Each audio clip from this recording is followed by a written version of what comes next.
حرام يا جدعان، حرام يا جدعان، الاول للامارات، حرام عليكم.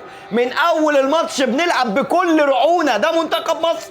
بص الجون، بص الجون، بص الراجل لوحده ازاي، بص الراجل لوحده ازاي والتاني لوحده خالص. ايه يا جدعان ده؟ فين الدفاع يا جدعان؟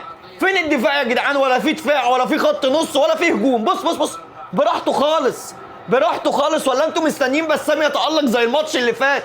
نفس الكرة بتاعت الماتش اللي فات، بس ما حرام، لوحده بكل اريحيه، بكل الاريحيه جون يخش فينا كده بالطريقه دي. واحنا اللي كنا قبلها لسه اول هجمه، اول هجمه منتخب مصر يعملها في الدقيقه كام؟ في الدقيقه 60 ولا الدقيقه 65. ماتش كان ممل جدا طول الماتش. المنتخب المصري مش قادر يعمل اي حاجه، بس ما يخشش فينا جون بالطريقه دي. احنا كده مش هنصعد من المجموعات. هو انت مستني ايه؟ منتخب الامارات الى حد ما كانش المنتخب اللي يخض، ومنتخب الكويت ما كانش المنتخب اللي يخض. 1-0 الدقيقه كام؟ الدقيقه 61. 61 يا جدعان. يا رب يا كابتن حلمي غيروا ولا اعملوا اي حاجه. يا عم نزل قفشه، نزل قفشه يمسك كرة شويه يا راجل. ايه ده؟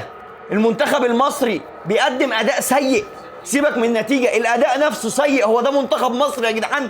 ده منتخب مصر الاول لمنتخب الامارات. انا شايف ان دي نتيجه مستحقه. مصر ما تستحقش تكسب اصلا الثلاث نقط، على امل ان نص الساعه دي يحصل تغيير ولا اي حاجه.